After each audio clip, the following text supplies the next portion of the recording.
space, respect their space, and at the same time, do what I need to do. Um, how do I do both? Respect their space and learn and not ask too many questions. Um, Now, you want to know that the only way to really learn is really to ask questions. But she was not liking that I would ask questions. So I had only one way to learn my Islam through her, as a woman, of course, because the shuyukh, they're men. You didn't want to associate with men. And hey, she studied Sharia. So I would go with her to the mutawadda. I would listen to her read. I would listen to her talk. What kind of topics is she talking about? Um, if she would ever talk. What are the issues that concern her, etc. What if I would, ask a question, such and such? Sometimes she would answer and sometimes she would not answer. And most of the times the answers were so brief that it was not much to understand and learn. But I would see what kind of socks is she wearing, what's the thing that she's wearing under her hijab, what's the thing she's wearing under her jilbab, whatever. And I was watching her closely, and I was really inspired, like I really want to be like her. And then I got to meet other people, and I learned from them. Yes, not always, as many times you would think that a religious person is, or a sheikh, that they don't make mistakes, but they're human as human can be. And just take the moment to learn the good from the people that are doing the right thing. And when you know somebody is doing the wrong thing, just don't learn that piece of it. But it doesn't mean that you cross that person out. Please don't cross a person out. Don't cross me out when you might see on me a behavior or something you didn't expect from me. I'm as human. I'm a human as human can be. It's not just me, but many of those shuyukh out there, many of those that you would think that they are the best examples. They're human as human can be. They too are actually mukallafin as you are. They too, you cannot guarantee that they will not fall in fitna, just like we can't guarantee that you won't fall in fitna. So take that moment. I don't know why I got there, but I think it was Fadwa telling me, Duha is telling me we're never gonna do that. Allah yarda annik ya Rabbi. All right, you guys. So we're actually going to talk about, hopefully, inshallah, if time permits, we're going to talk about a number of different things. We're going to talk about Salat al-Musafir, and hopefully we'll also be talking about Salat al... Oh, and combining the prayers. That's a very important topic. So Salat al-Musafir, number one, when we're talking about Salat al-Musafir, there are a number of different things to speak about. So what is Salat al-Musafir? Well, it's basically the salah that a person does when they're on a journey. But on a journey is a very elastic word. It's a big word. How much is on a journey, and how far is on a journey, and for how many days? So Salat al-Musafir is actually based on the ayah. Allah subhanahu wa ta'ala says, وَإِذَا ضَرَبْتُمْ فِي الْأَرْضِ فَلَيْسَ عَلَيْكُمْ جُنَاحٌ عليكم أن تقصروا من الصلاة إن خفتم أن يفتنكم الذين كفروا إن الكافرين كانوا لكم عدوا مبينا. So this hadith, in this ayah, Allah subhanahu wa ta'ala says that if you travel. Now the word ضربتم is actually a very common word. It's more like if it's a compound word, and where ضربتم في الأرض, if it's a compound word coming in ضربتم في الأرض, then that would actually mean it's an idiom or a metaphor to actually mean performing any type of a journey, any type of a travel. فَلَيْسَ عَلَيْكُمْ جُنَاحٌ, then therefore you will not have a sin if you were to shorten from your prayers, if you fear that those that disbelieve might be a trial on you. And be mindful that al-kafirina kanu lakum aduwwan mubina, that the disbelievers are an enemy to you. In other words, a clear enemy to you, because of course the differences that they see in the way that you live your life, so to them that you to them are nothing but a threat. So if somebody perceives you as a threat, then therefore they're going to act with you as if you are a threat and might actually be an enemy and harmful person to you. So the other thing is that there were actually many hadiths, many hadiths, that the Prophet ﷺ himself actually performed Salat al-Musafir many times. And when we're speaking about performing Salah, the question that rises is performing and shortening the prayer, that is the 4 rakat prayer, the prayers that actually come in 4 rakats, we would do them in 2. Is shortening the prayers during a journey better, or is praying in 4 rakats better? So let's say you're in, I guess, Heathrow Airport, and while you're in that airport, you're like, well, I've got 4 hours of layover anyways, so during these 4 hours I can pray, and I've got 4 rak'ahs of dhuhr, let's just assume, to pray, and then I'll just pray 4 rak'ahs rather than shorten it for 2, because anyways it's 4 hours layover and I'm here comfortable sitting in this. By the way, in Heathrow airport, they do have a little prayer area. There are some countries that have a prayer area. I know Amsterdam has one. I know Heathrow airport has one. I believe in Muslim countries. I know Qatar has one. I prayed there as well. So in Muslim countries, they do have one. I know Alia Airport has one. And I prayed in each and every single one of these. So I'm really sure that those places have one. And of course, in during those areas or during those times, you can have sometimes a layover of 7 or 10 hours. So anyhow, to go to the main point, is it best if the person actually shortens it, or is it best to not shorten it? Well, there are actually 2 different opinions. The first one is that it's best to shorten, because that's the sunnah. So what does that mean? Well, that would mean that it's best that if you shorten the prayer, because the Prophet ﷺ, that's what he did during a journey, meaning that it would be recommended because the Prophet ﷺ himself, that was the practice that he had done on a journey, meaning that that's more spiritual to do when you're on a journey.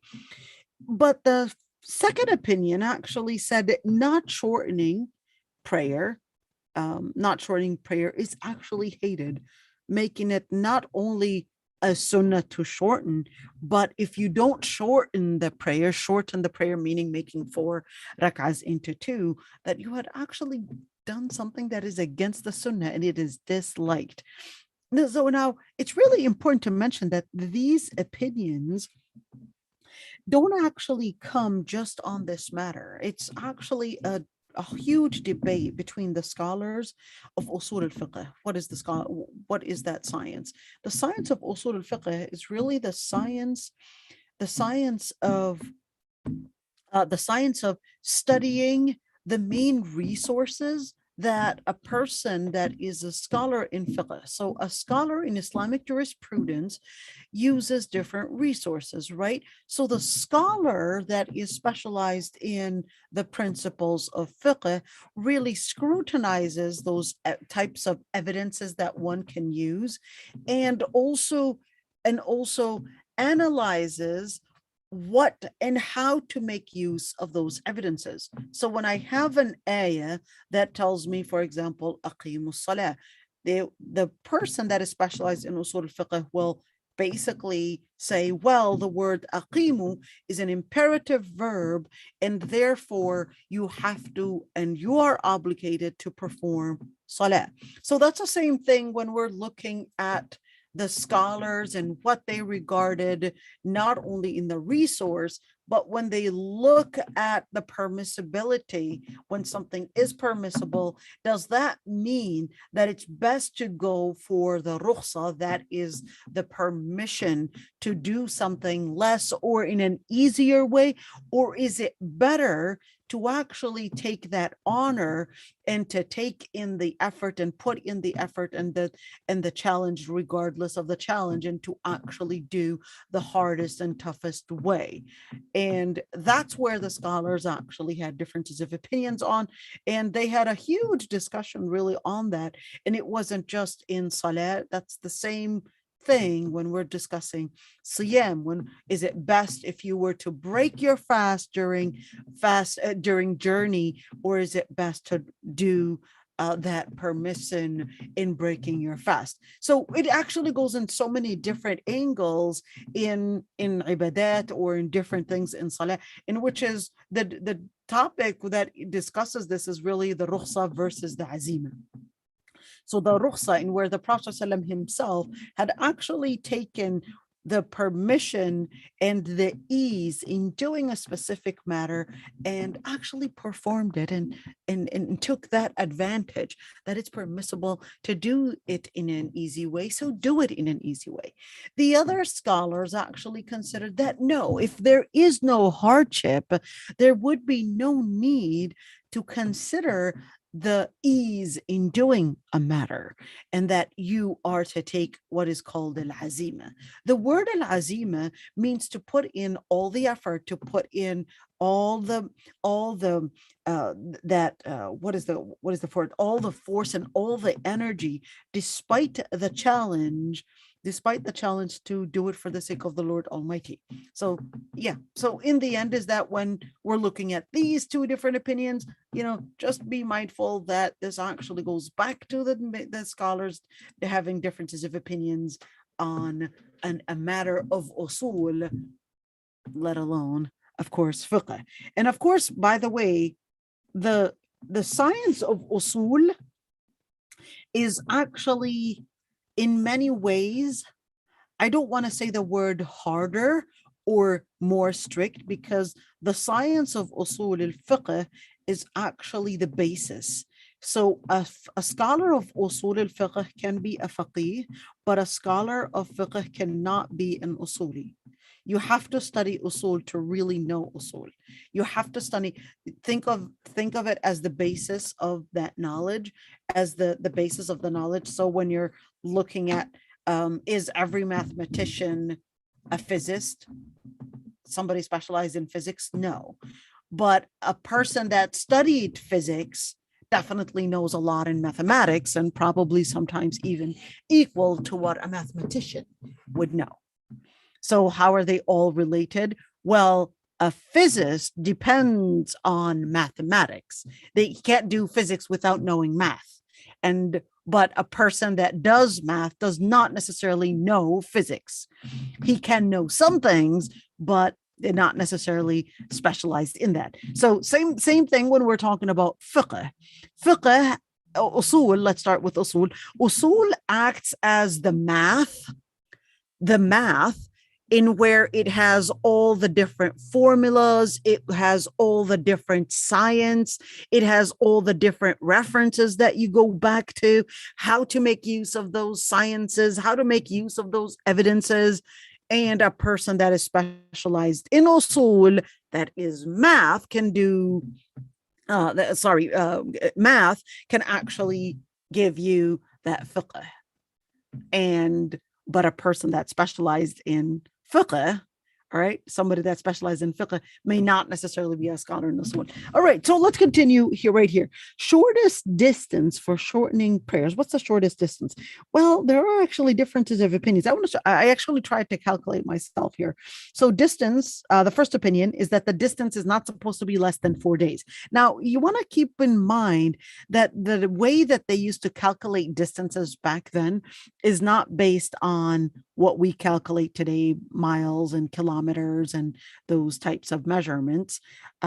But during that time, they used to calculate it on how long it takes to cross or even walk that journey or that distance. So they would use 4 days, 3 days, and 3 nights, or whatever it is, because they would calculate, well, if I were to walk from early morning, how long and how many days will it take me to get to such and such area? In other words, the final destination. So the first opinion said it has to be no less than 88 kilometers, which is approximately 54 miles. That was the Maliki, Shafi'i, and Hanbali opinion. The second opinion said no less than 15 days. So approximately 308 kilometers, 191 miles. So really close to probably from here to Duluth, maybe, Minneapolis to Duluth. And if one intends to reside or stay in such a place for a couple of days, he may not shorten the prayer. Well, I wanted to mention that one. Not all scholars would actually agree on this opinion, because they regarded that if a person is still not considered as living home, in other words, they're not in their place of residence, then therefore they can actually still shorten the prayer as long as they're not considered in their place of residence and they're not yet considering that place is home. They're still staying in a hotel because this is just temporary and not permanent. So they're not planning to keep it permanent. So here's a question. So if you ask a lot of the people that migrated to the US, to Canada, whatever it is, they would usually say, well, we're planning one day, especially like the Palestinians at one point in their life. They used to always say, well, we're not planning to keep America as our homeland. We're actually going to go back to Palestine. And 10 years passed, 20 years passed, 30 years passed. Now their kids say this is our home. Just at one time, they said they wanted to go home. Now their kids are telling them this is home. What are you talking about? When you go back to Palestine, they're going to realize that this to them is a foreign country.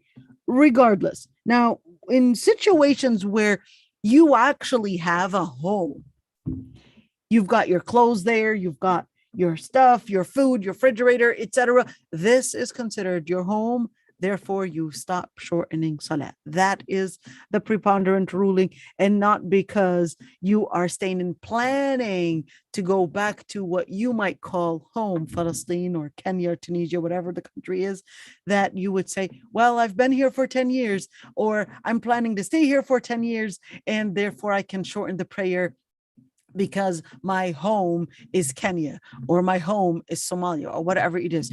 If you are currently living in that place, you're residing, you're sleeping there, you're not here staying for a couple of days, then that is not any longer called a journey. All right. So what is the evidence for that? So generally speaking, it is actually based on al-urf. What does that mean? So what is commonly known as a journey? What is commonly known as a journey?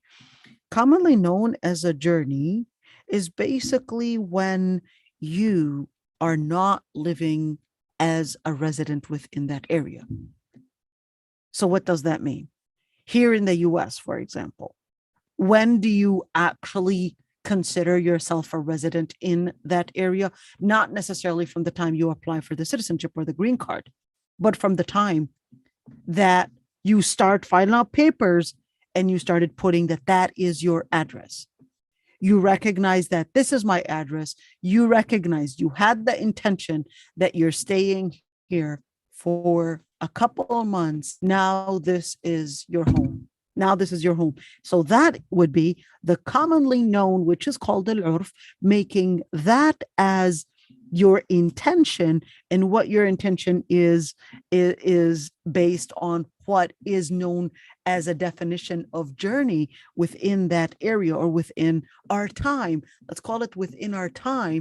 Al-urf can also be related, or can also be related to what is known in our contemporary time, and not necessarily within one part of one part or a geographical area, which is why Ibn Taymiyyah actually said, he said, كل اسم ليس له حد في اللغة ولا في الشرع فالمرجع فيه إلى العرف.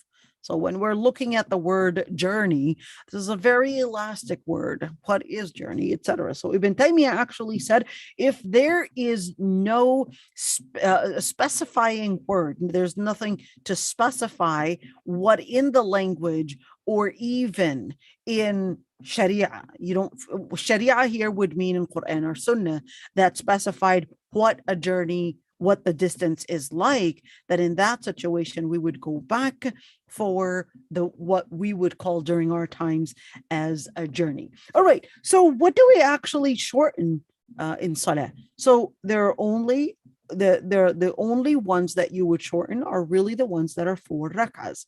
The 4 rak'ahs, so that's Dhuhr, that's Asr, and that's Aisha. Those are the only ones that you would make shorter and make them into 2, not the rest of the prayers. So you don't shorten Fajr and you don't shorten Maghrib. So you don't pray Maghrib into 1.5 and Fajr into 1, but you actually pray Maghrib 3 and you pray Fajr 2. Shortening starts when you leave the area of residence. Area of residence does not mean your house, but it actually means the area that you are living in and you have passed. You had passed, so let's go back to what we said. You had passed 4 days distance, so 88 kilometers. That's the shortest 54 miles. You had passed that number. So here in Minneapolis, for example, it's not when you get to Bloomington and it's not when you get to Minneapolis St. Paul International Airport, but it's actually when the plane starts flying and it has departed for 54, you could see it on your little screen on the seat where it says we have crossed 54 miles or whatever it is. That's when you can actually shorten the salah. Based on the other opinion is that no, you got to wait 191 miles. So the question is, if I know that I'm going to be in flying on the plane during Asr time, should I pray Asr beforehand? The answer is no. You can't start shortening and you cannot start combining before an actual journey actually takes place.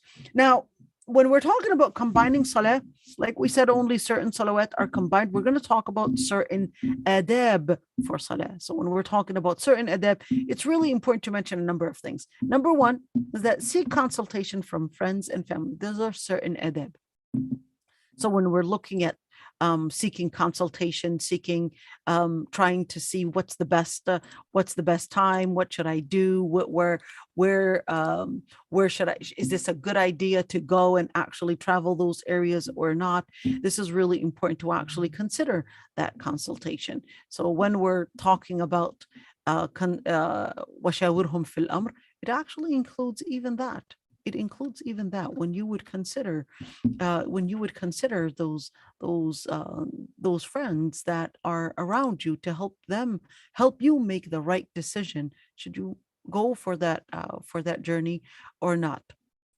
Now, the other thing is that when we're talking about after do istikhara, so the Prophet ﷺ himself actually prayed Salat al-Istikhara, in order to make different decisions. And when we're talking about making Salat al-Istikhara, we're talking about making 2 rak'ahs, of course, and making hold on, just give me a second. Making the 2 rak'ahs And of course, making the dua for Salat al-Istikhara. Allahumma inni astakhiruka bi'ilmik wa astaqdiruka biqudratik wa as'aluka min fadlika al-azim fa anta taqdir wa la aqdir wa anta ta'lam wa la a'lam wa anta 'allamu al-ghuyub. Allahumma in kunta ta'lamu anna hadha al-amra khayrun li fi dini wa 'aqibata amri faqdirhu li wa in kunta ta'lam anna hadha al-amra sharrun li fi dini wa ma'ashi wa 'aqibata amri fasrifhu 'anni wasrifni 'anhu waqdir li al-khayra or waqdir li al-khayra haythu kan. So that is Salat al-Istikhara. So doing that is actually a sunnah. So don't miss out on it. Now the other part, when we're talking about salat or the adab of doing a journey, is repenting to Allah subhanahu wa ta'ala. It's actually the sunnah that a person would repent to Allah subhanahu wa ta'ala, because they never know, they may never come back from this journey. So it's actually the sunnah to do salat, to do that, seeking forgiveness and asking people to forgive you and for all the different things that you might have committed. The other thing is, of course, pay back debts.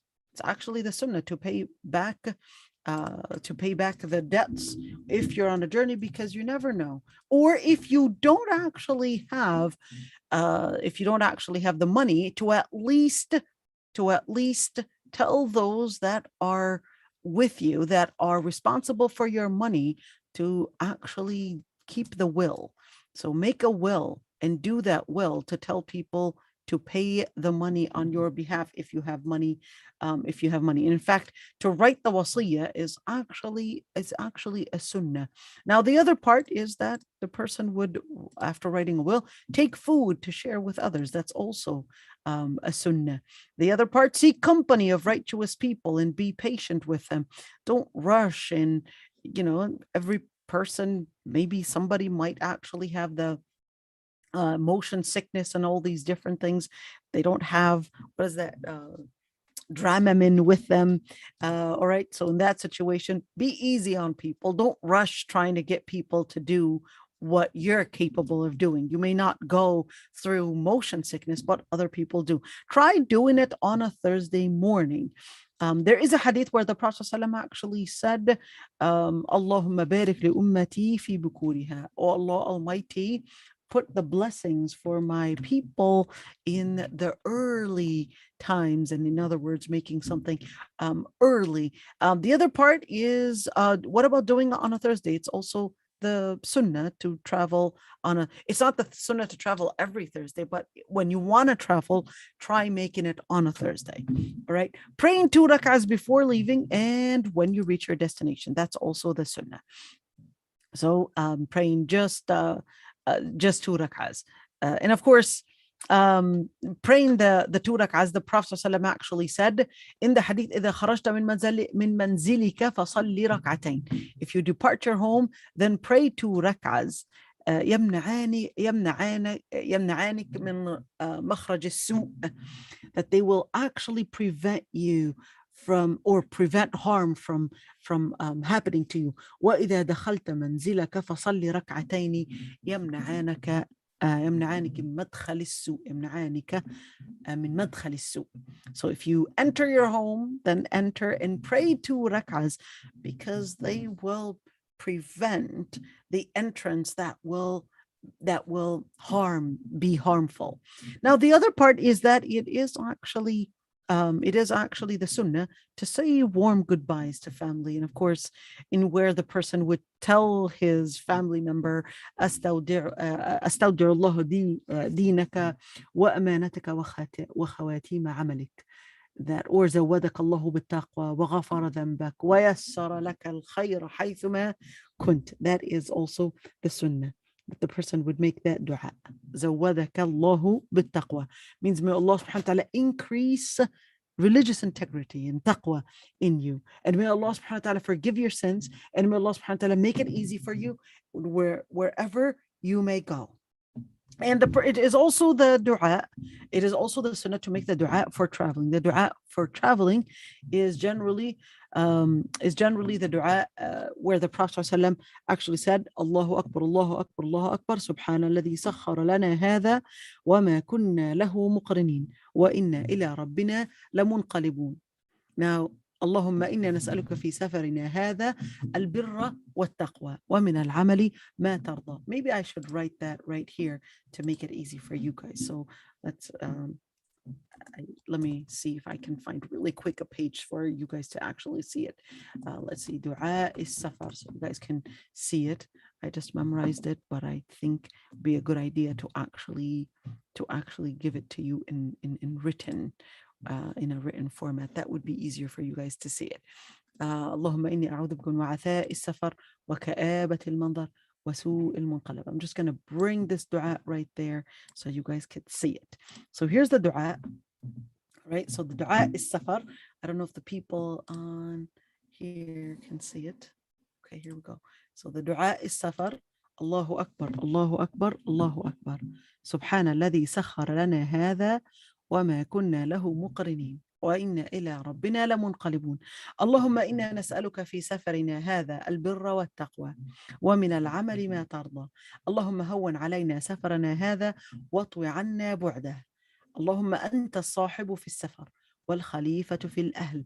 اللهم إني أعوذ بك من وعثاء السفر وكآبة المنظر وسوء المنقلب في المال والأهل.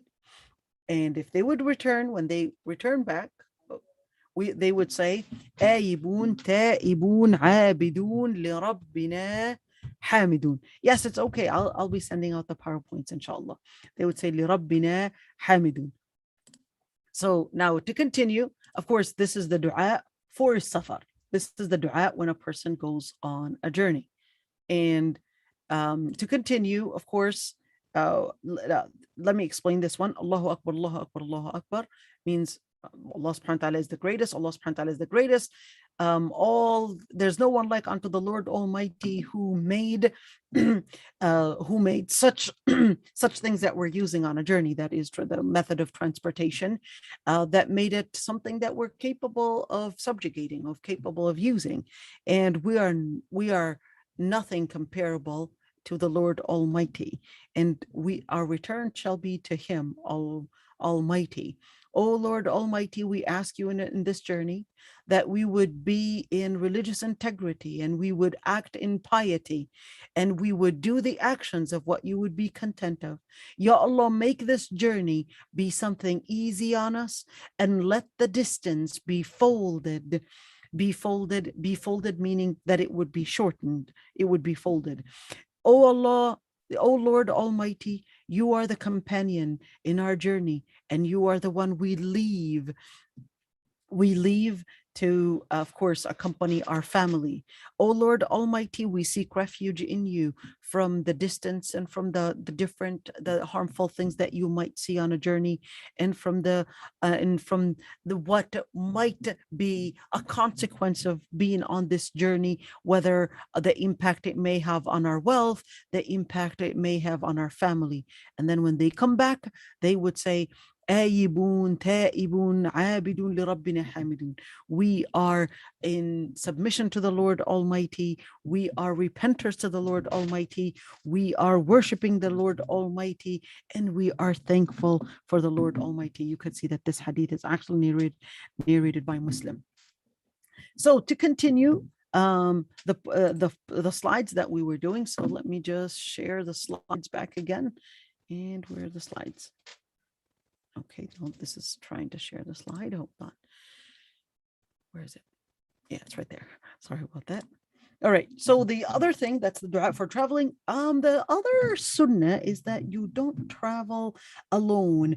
In fact, the Prophet ﷺ actually said in the hadith, لو أن الناس يعلمون من الوحدة ما أعلم ما سار راكب بليل وحده.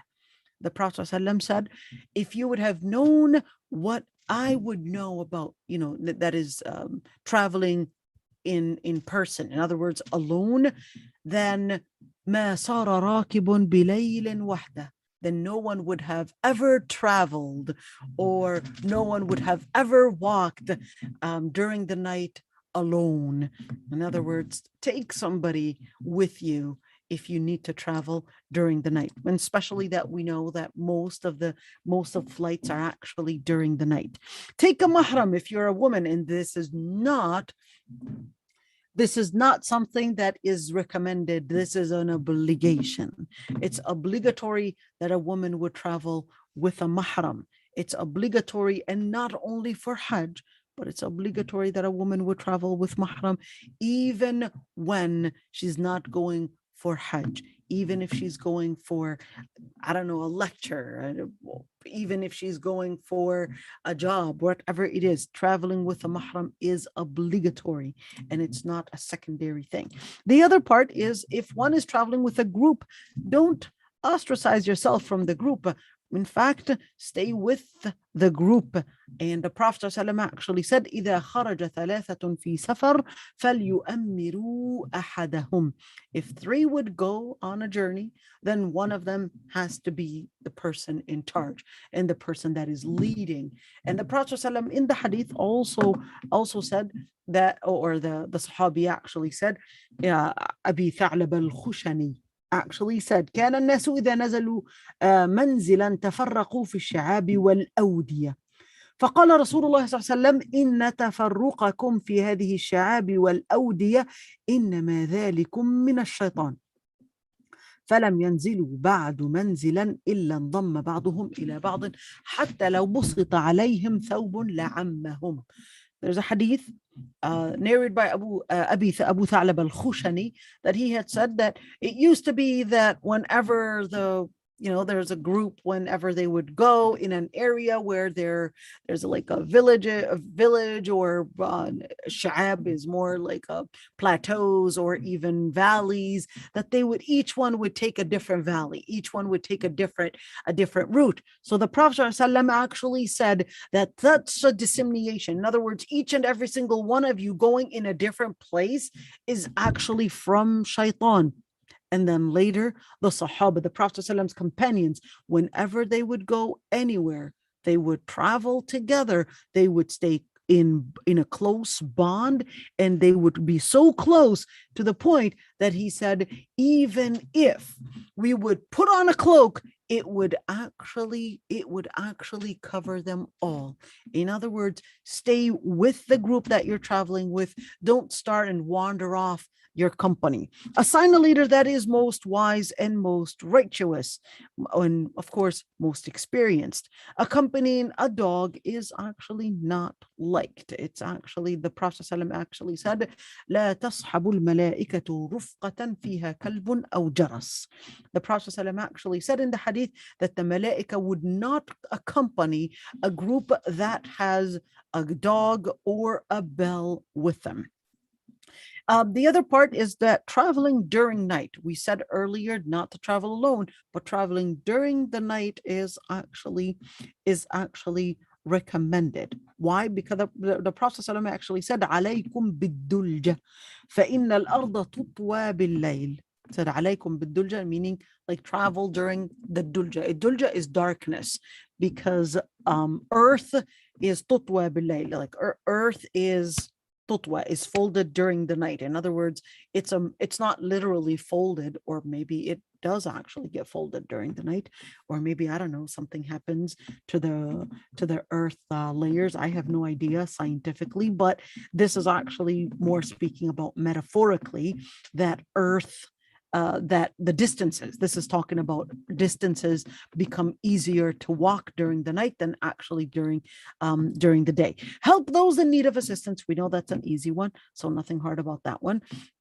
Stay away from arguing, shoving, pushing, and abusing others. Right, Fatuma? Yeah, she knows. She doesn't do that. I just wanted to tease her and make sure she's awake. Stay away from cursing and putting down people and condescending people. And not only people, but even things. And this is really important because it can happen. It can happen. And this is a very common thing. We always have to practice on lessening the words that have derogatory words, or that are putting down others, or that are bashing. We always have to work on that, and we always have to make sure that that this is something that is not, although it feels good sometimes to bash, because it helps you take away a lot of this energy that is about to explode in you. But remember, although it might seem easier for you to get it out in a lashing way, remember, the sunnah is actually sit down if you're angry, and make wudu if you need something to turn off that heat that is growing and getting stronger in you. The Prophet ﷺ also did, in where the sunnah is that you would say Allahu Akbar when ascending. So when you're going up, you say Allahu Akbar, Allahu Akbar.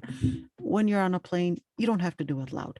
Okay, you don't want to get an emergency landing. Say subhanallah when descending. When you're going down, say subhanallah. You might make them go faster but just make sure you don't get somebody coming, probably asking you for a courtesy coming and to join them because they heard you say Allah. So just be careful with that. Make sure you're also putting your safety in place. All right. So the other part, maintaining purification. Maintaining purification is definitely a sunnah, in where to maintain the purification actually is hard during travel, and especially when you're on the flight. There are different things that actually make it hard for you to do that wudu and etc. But as much as you can to be prepared for salah, let's say it that way. The other part is that when you would land in a place, at least, in anywhere, even if that's a layover, you would actually say, A'udhu bi kalimatillahi tammati min sharri ma khalaq. Then nothing shall harm you. So what do we say again? A'udhu bi kalimatillahi tammati min sharri ma khalaq.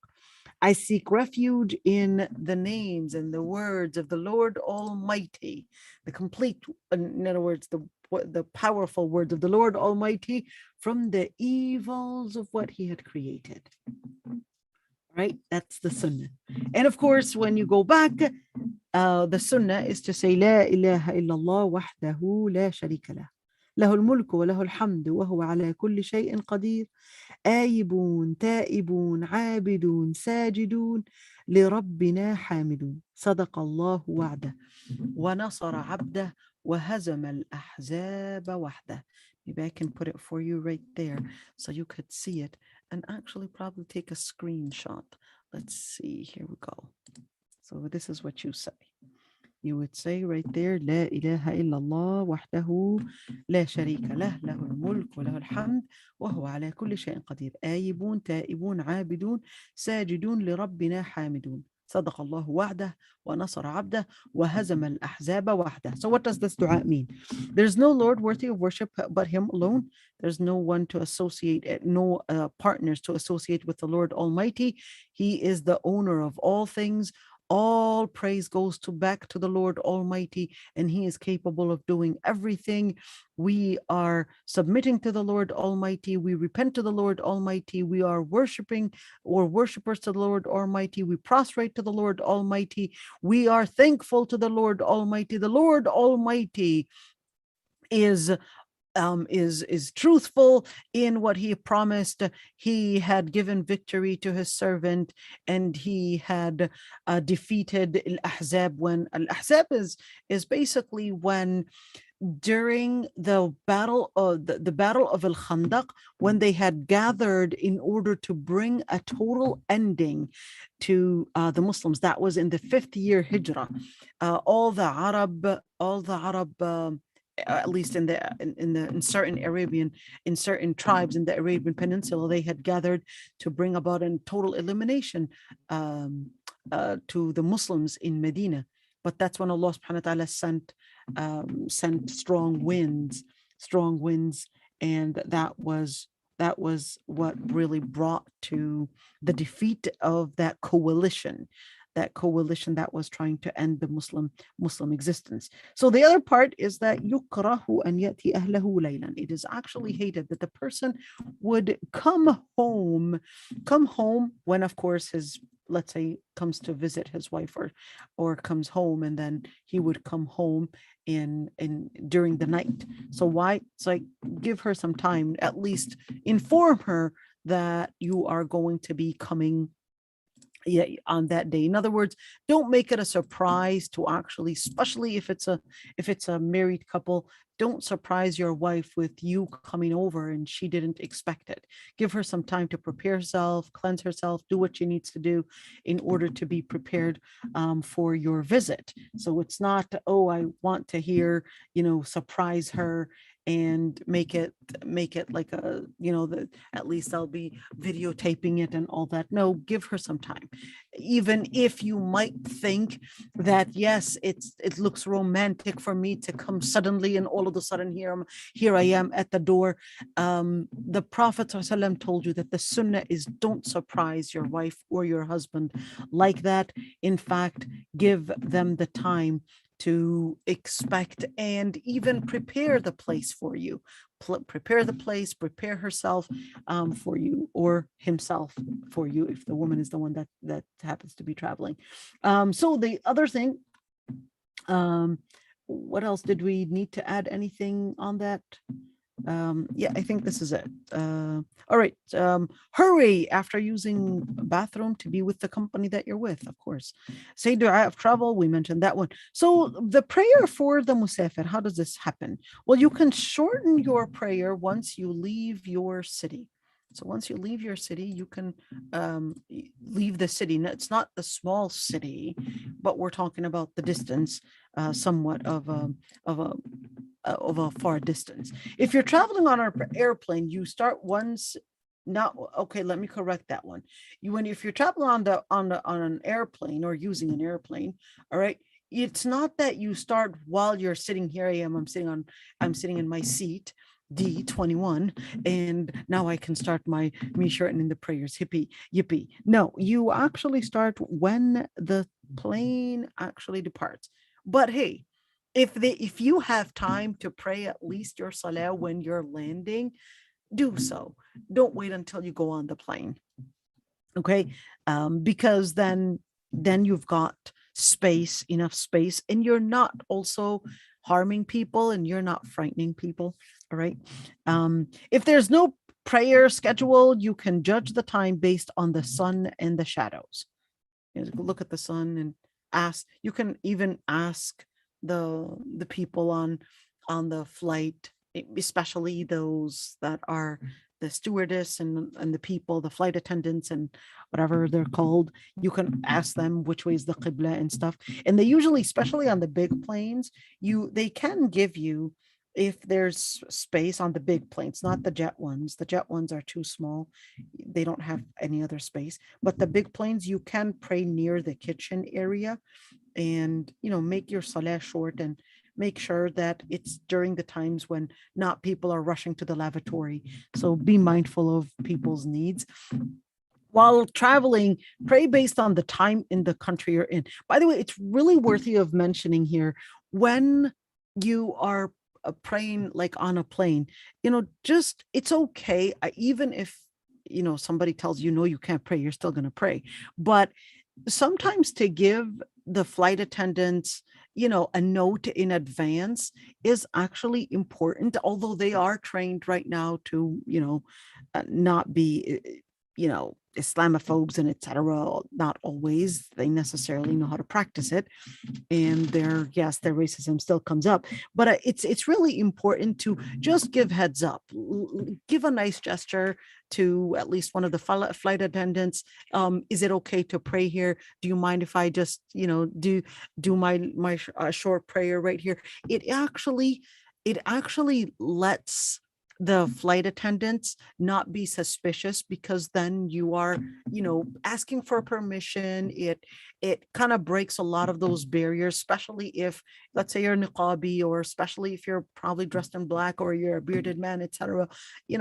Just so that they won't be suspicious. It's a fact that there are all these stereotypical images. So be mindful of those stereotypical things. You don't want to just put yourself in an area where it might actually come back at you in a harsh manner.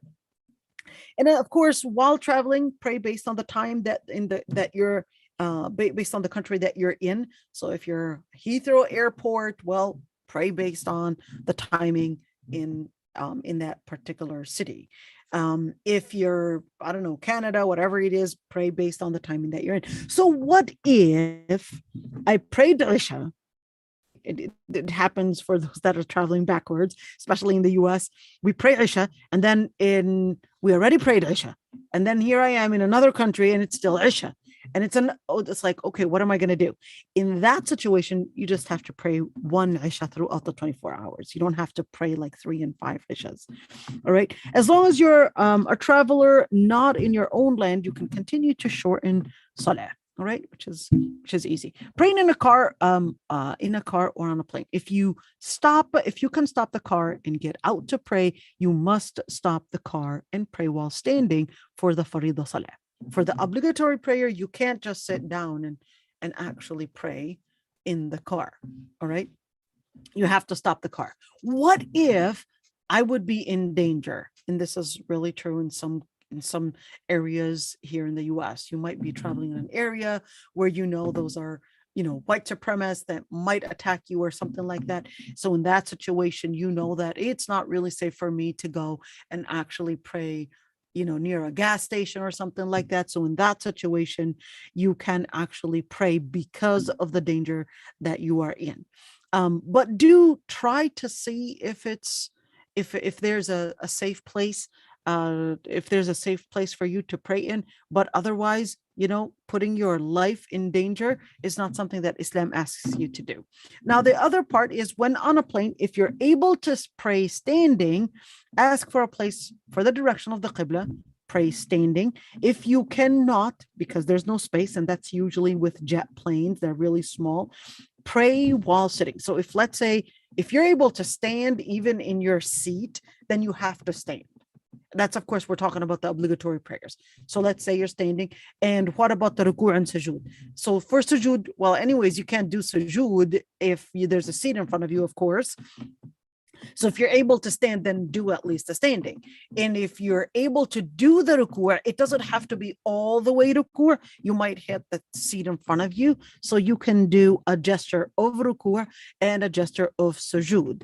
All right. But you still have to stand. If you cannot stand, in other words, you're so tall, and if you stand, you're basically going to be, your head is going to be hitting, what do they call that stuff that's on the top of your head? I forgot what they call them. So in that situation, attempt a stand and do what you can. What if it's not safe for me to stand? It's not safe for me to do any of that. I look suspicious enough and everybody's giving me these weird looks and I'm afraid. In that situation, you can pray sitting down. What if the plane is turning? I don't know the Qibla. The plane doesn't turn like that. The plane doesn't turn a fast turn. Yeah, but it doesn't turn a fast turn. Yeah, because if it turns a fast turn, it will, the plane, goes like this. It doesn't make, it's not like, a 90-degree angle in just a blink. It has to do it this way. All right. This is little physics. It can't, you understand what I'm saying? Mm-hmm. Like, look at this mouse right here. All right. If you turn the mouse like that, all right, you for a plane, it has to go this way. It has to roam around a turn. Right. So in that situation, what if I can't? How about I change the question? What if I couldn't ask about the Qibla? I was trying to figure out the Qibla. I looked at this little map, but I did my homework about Qibla finding. All right. And if I were to find the Qibla, it would, let's say where the Qibla is right, not in front of me, but the Qibla is actually the opposite of me. All right. and I'm in a jet plane and they won't give me any place to stand. Pray as best as you can, even if you don't face the Qibla. Got it? You still have to pray, even if you can't face the Qibla. Got it? Okay, good. The other part is that's going to be our last topic for today. Al-Jam' al-Suri, which is combining prayers, but it's a different method. So what it is, it's basically you're delaying Salah, you're delaying one Salah until it's almost time for the next Salah.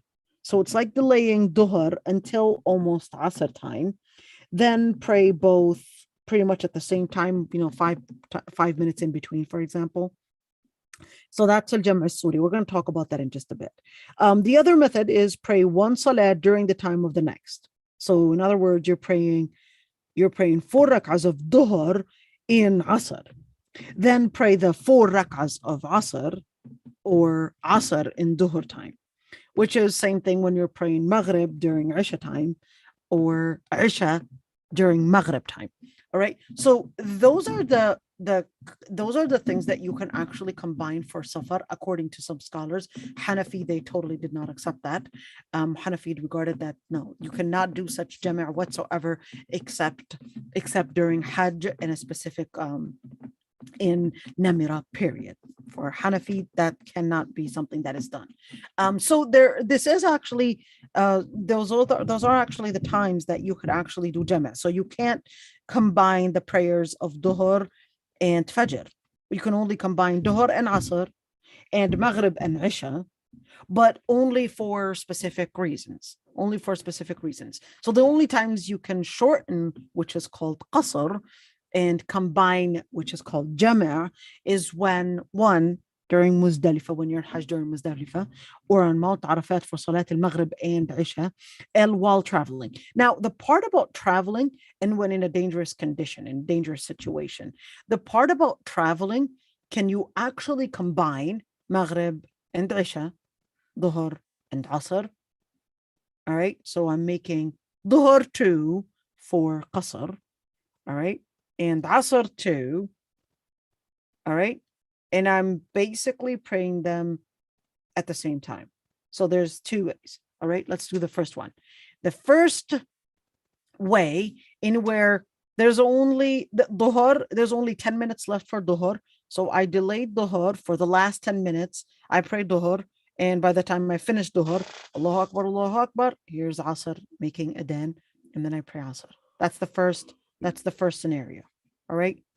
That's the first scenario. Is it permissible? It's permissible. What about the second scenario in where, yeah, I know I am in Qatar, and the huge airport, there's a special area for Salah, and those ladies are trying to work hard for cleaning and making the place stay clean.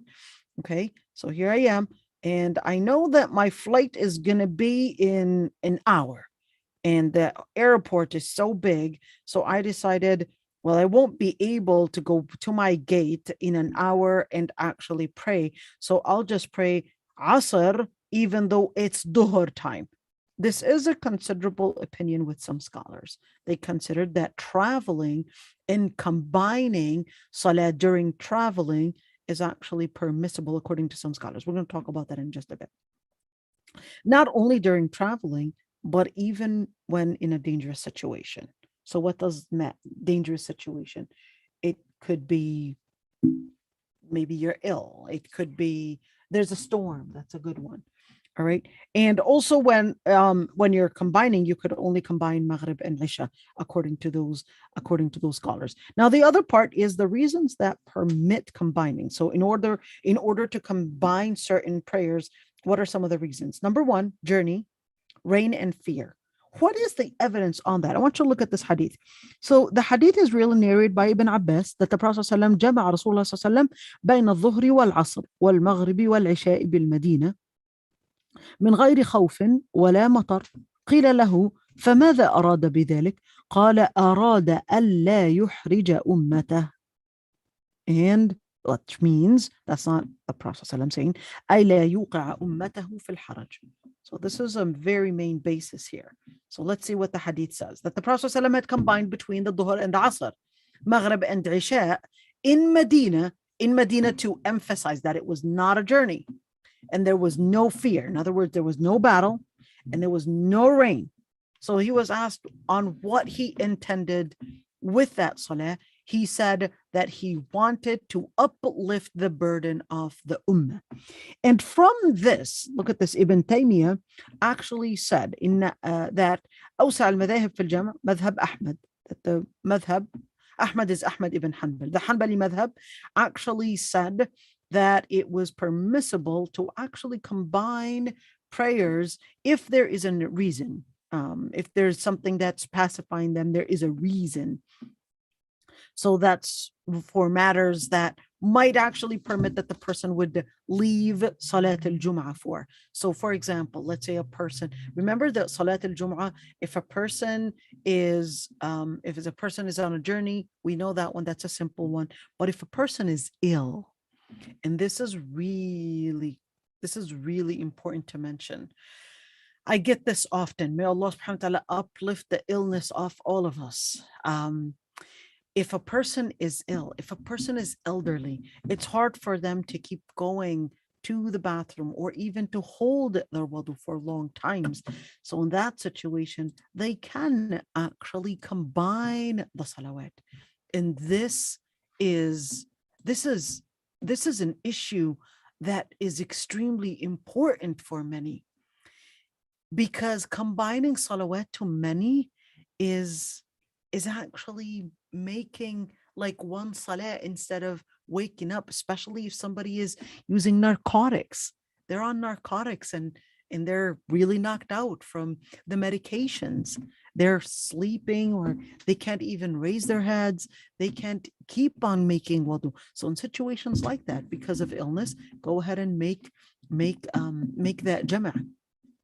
Combine dhuhr and asr, not shorten, because shortening salah is only for journey. All right, we're talking about combining here. So we're talking about whether delaying dhuhr to the last 10 minutes of its time and then praying asr, or whether we're talking about combining to mean praying asr during dhuhr time or dhuhr during asr time. So in situations of illness, you can actually do that. What type of illnesses are we talking about? It doesn't have to be, bedridden. It doesn't have to be that the person is so ill that they can't get off the bed. It can be that it's hard for them to keep on making wudu. Let's say a sister has uh, constant bleeding. She's got istihada.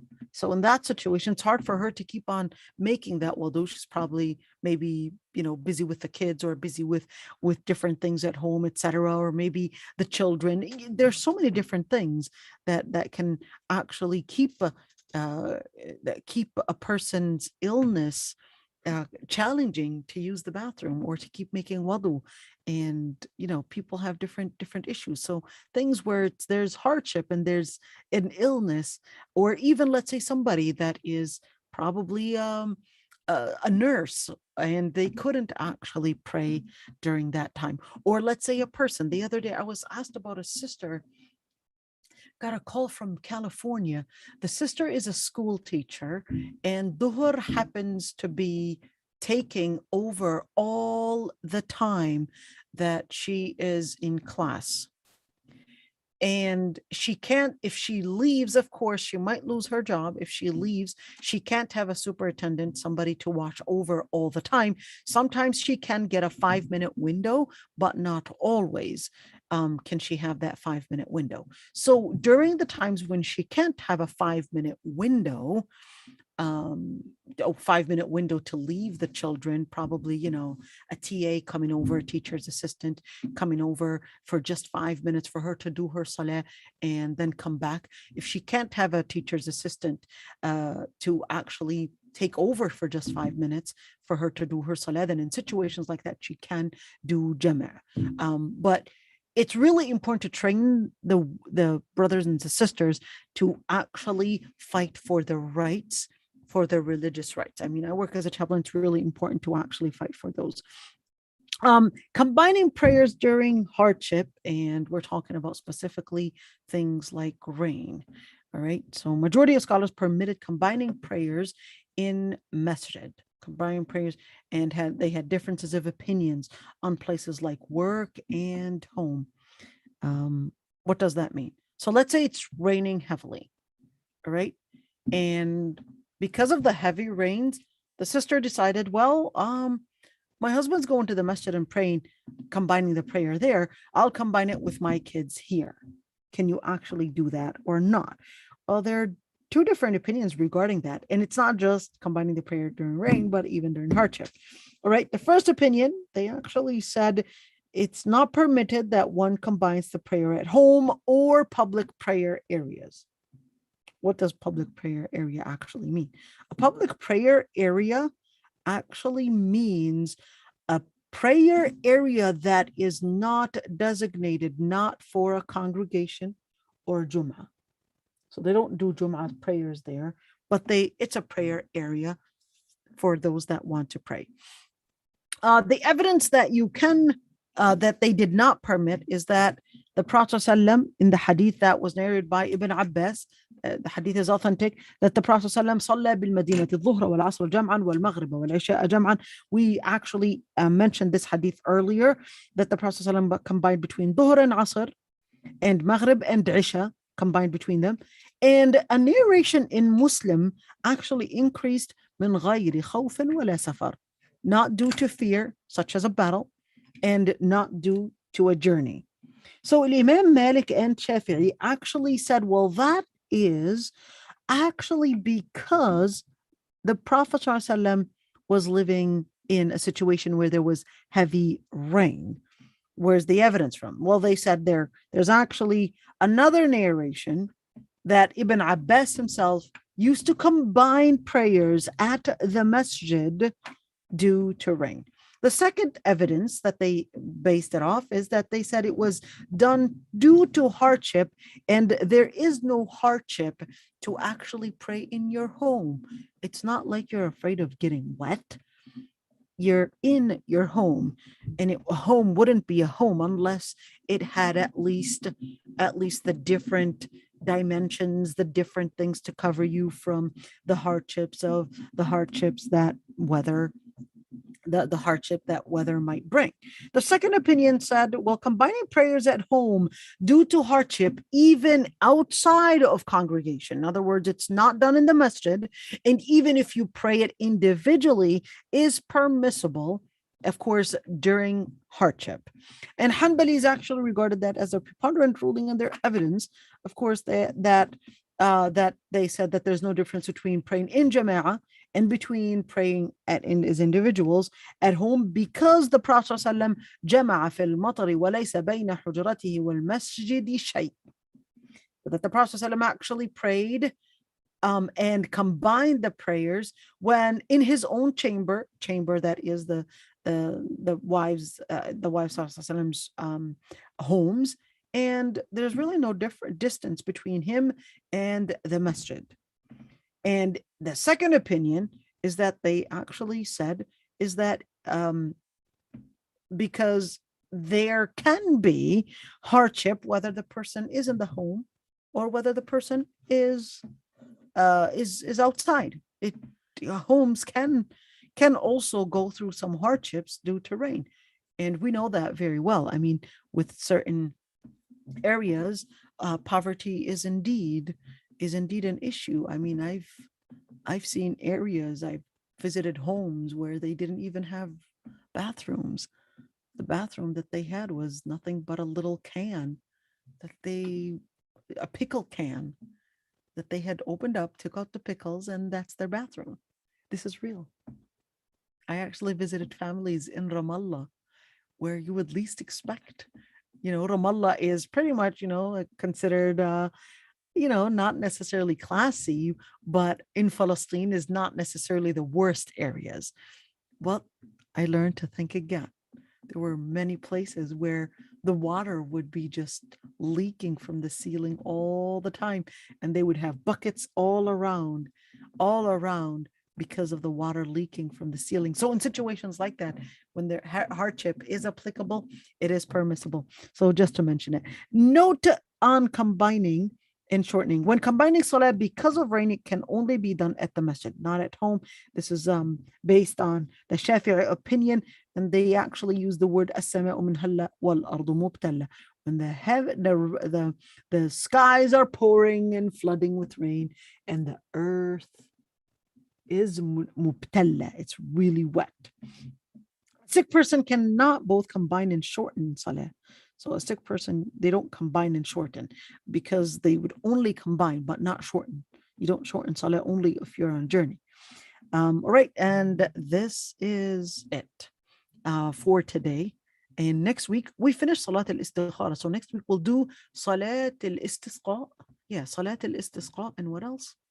Yeah, Salat al-Istisqa. And Salat al-Janaza. There we go. Yeah, Salat al-Kusuf. Oh, we didn't do that yet. So Salat al-Istisqa and Salat al-Kusuf. Salat al-Kusuf is an easy one. It's not hard. And Salat al-Istisqa, inshallah, next week, if we had the time, we will be also doing Salat al-Janaza. And I'd be happy to answer any questions. So here she is. She says, if you had to pray sitting in the car, do you have to pray standing again when you get home? No, once if you ended up, you had to, like you had mentioned, and you already had performed the salah, khalas, you don't do it again. That's it. Can you get a copy of that PowerPoint? Absolutely. I will send it on the WhatsApp group, inshallah, in just a bit. If somebody wants to unmute themselves, they can go ahead and unmute themselves. I'd be happy to listen. I guess nobody wants to say anything. Let's pick on Azza for making it hard on us to know her identity yesterday. All right, Sister Azza is not muting herself. All right, so we'll inshallah continue. Oh, tomorrow we've got tafsir inshallah and at the masjid. I'm excited. Assalamu alaikum wa rahmatullahi wa barakatuh.